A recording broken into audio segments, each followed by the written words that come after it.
皆さん、また来てくださってありがとうございます。こちらはマンハッタンニューヨーク日曜日の朝です。ちょっとね、ニューヨークは朝夕涼しくなってきております。秋の気配。ということでね、前回上げた動画は金曜プーチンが来て、トランプさんがお招きして、プーの平和終結宣言に同意する第二制裁も停戦もなく終結でええやんということで、一抜け宣言したような形になって、そしてはい、ドン月曜日、いや、ちょっと待っておくなはれ、抜けんといてくださいよとトランプを持ち上げに欧州ご一行様が来た。トランプは印鑑性がなくぐさぐさで、どうでもええわっちゅう感じの茶番ということでね、これは割愛します。基本トランプさんが約束した2つの戦争終結の外交は失敗続きで、中東も今や虐殺続きの悪化の一途なんですよ。マガじゃなくミガ、イスラエルファーストで正当性がないまま傍若無人なビビの虐殺を見て見ぬふりで乗っかってるトランプに、虐殺に決絶使ってんじゃねえっていう反感は一般人からどっさりコンと出てるんですね。ただこれを公にするとナチのレッテルを貼られて叩かれますのでご注意くださいっていうことでね、要するに結果だけ言うと、今のアメリカは4年間左翼に救っていたディープステートが去年の終わり頃から、潮目を読んでトランプさんに、くら替えしたっていうことなんですね。そしてトランプさんはネオコンとそちらの方に取り込まれたって、これだけなんですね。で、これなんでこう思ったかっていうとね、私はね、リバタリアンと呼ばれるタイプの人間のカテゴリーに入るんですよ。なぜかっていうと、戦争反対だし、他国の賄賂で自国民を苦しめるような政策には反対しているし、そしてやっぱり言論の自由があるべきだと思ってるんですね。そしてそこには正当性があるべきだと思ってるんですよ。で、同じなんですね。それを支持してたんですよ、トランプさんの。その時に、お前は独裁者のナチをサポートしてるって言われたんですよ。で、今私はトランプさん間違ってると思ってこれを主張すると、またお前はナチだって言われるんですね。私のポジションは1ミリたりとも変わってないんですよ。トランプさんが変わったんですよ。で、トランプさんがディープステート側についたんです。だから多くの矛盾が上がってきて、不満が上がってるんですね。そして正当性がないから隠蔽が始まったということで、こう隠蔽されながらも真実を発信し、トランプ氏に物申すっていう庶民はいるってことを今日は挙げてみたいと思います。実はエプスタインもユダヤ人でイスラエル絡みですから、トランプさん隠蔽しましたよね。これで反感買ったのもあって、 FBI がペドファイル、子供を性の対象にした性犯罪を取り締まるおとり捜査をやったんですね。そのラスベガス地区でまんまとそれに引っかかった8人の中にイスラエルの高官がいたんです。はい、ドントム・アレクサンドロビッチ。これをまたね、ユダヤ人検事が保釈して、翌日イスラエルへ逃亡したんですね。で、またかと、これで大貧縮ということで見てください。どうぞ。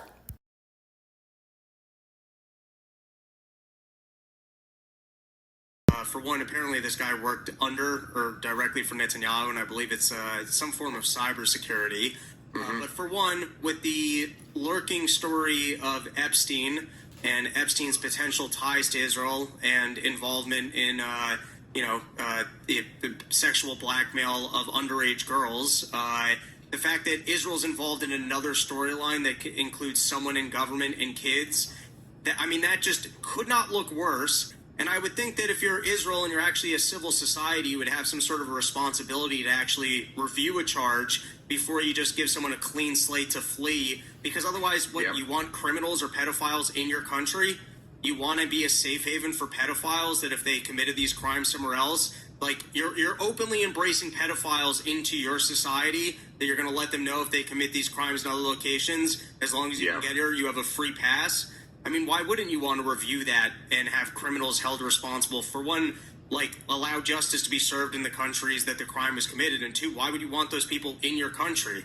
So I think it's a dumb policy. I don't understand why it exists. The fact that there's an old NBC article about 60 pedophiles from America or other locations that made their way to Israel because of the right to return. I think that just looks terrible for the country in general. But the fact that there was the Epstein storyline, and there's just so much in the news about why are we giving so much money to Israel, that this crime could make the papers, and you could just be on a flight the next day with Israel going, well, no, there was no crime. And it's just over. And I would just think the Israeli government would be like, wait, what the hell did you do over there? Yeah. For themselves. No, and I gotta say, you showed up to a sting operation with condoms. thinking the girl was 15, that is like a very open and shut case. I mean, there's like, what is your defense there? I think that means you got. What's shocking to me is that Israel, it's like when we do those like exercises where we're advisors to the bad guys. Like if you were an advisor, you'd be like, okay, well, here's what has to happen. Netanyahu, you got to get on camera and go, we will get to the bottom of this. We are going to look into this. We will coordinate with American law enforcement. If this guy did try to go rape a child, he will be held to justice. I can promise you that. Like, just say it. Even if you don't mean it, you're not going to do it. Like, what are you doing? Like, you're trying to win this messaging battle back. Like, what is the message that you're sending out here? It's actually like, oh, no, I'm sorry. Did I not mention that, by the way? Yes, we're allowed to rape your children. Yeah. When we come over there, we're allowed to rape. Listen, but he was like a department head at cybersecurity division, like he's not like nobody. This is a government official. You got to have something to say about that. Your government official just got busted for trying to have sex with a 15-year-old. Like, dear Lord, how do you not just come out and then just kill the momentum of this story being weaponized against you? It's shocking to me that they don't even seem to feel the urgency to do that.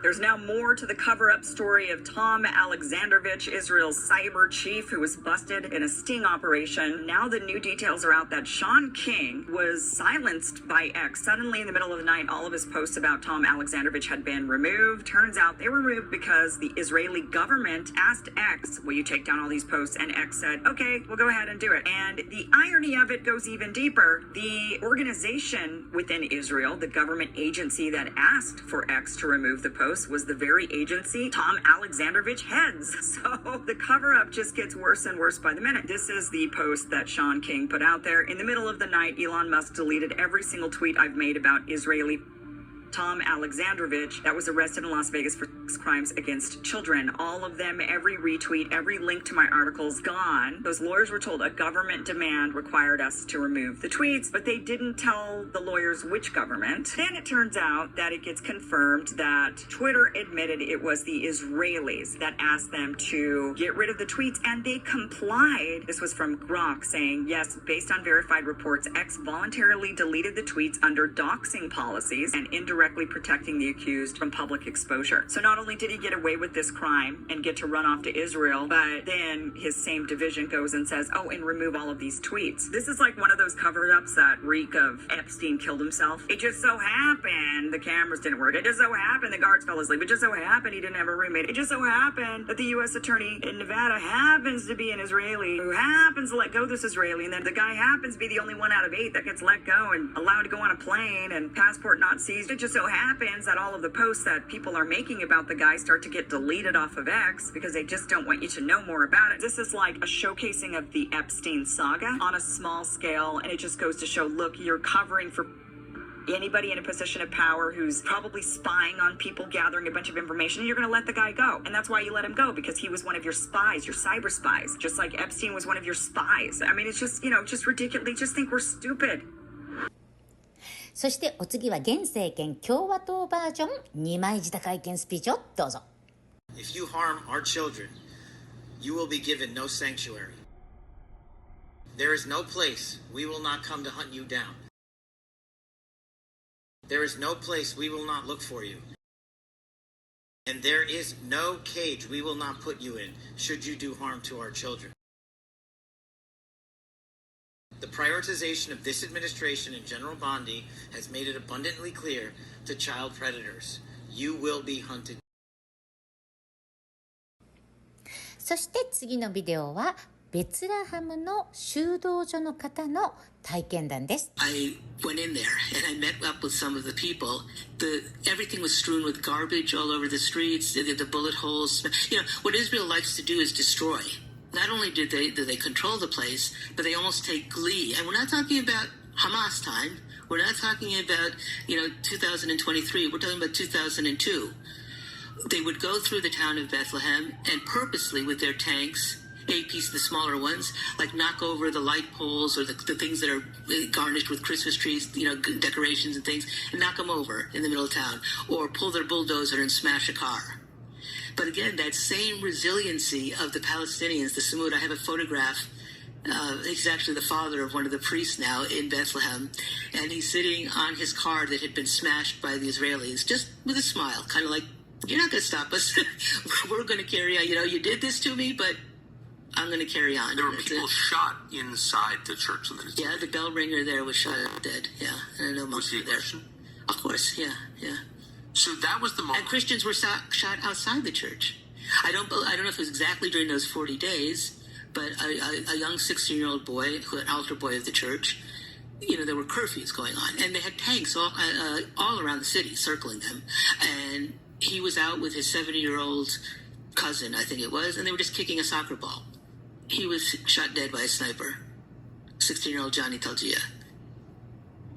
You remember his name? Of course. And also there was another, Christine Saada. Her father was the principal of the Orthodox school in Bet Sahur, Shepherd's Field. They were driving, and the Israeli soldiers that is Area A, right? If you want to talk about the politics of it, technically that means it was under full Palestinian control. They should have their police and everything. No. Israeli jeeps were there, and they mistakenly thought that was a car of some militant, so they shot up the car. His wife was injured, he was injured as well, and his 12-year-old daughter, Christine, was killed. But this is what we're having to support, otherwise God will pull the plug on us, says Lindsey Graham. As Christians are being killed, as people are being, it doesn't even matter what their beliefs are, as children are being genocided, we have to stand with them, because if we don't, God will smite us. I mean, it's just... but don't believe the Christian nun, you know, and everything that she has to say in the Holy Land.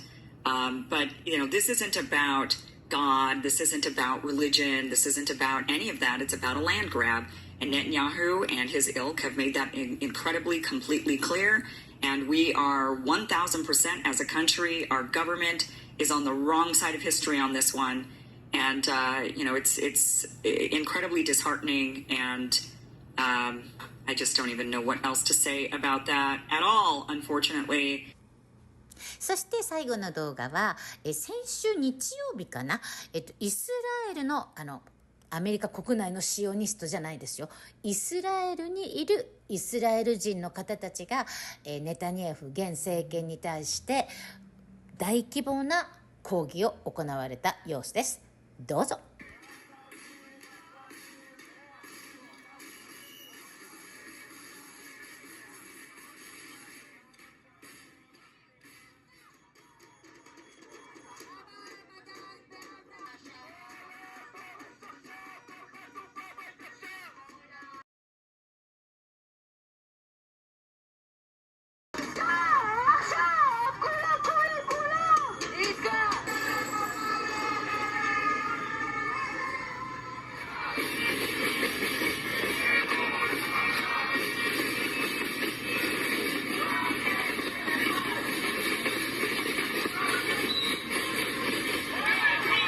שקוראים היום לסיום המלחמה ללא הכרעת החמאס, לא רק שמקשיחים את עמדת החמאס ומרחיקים את שחרור חטופינו, הם גם מבטיחים שזוועות ה7 באוקטובר יחזרו על עצמם שוב ושוב, ושבנינו ובנותינו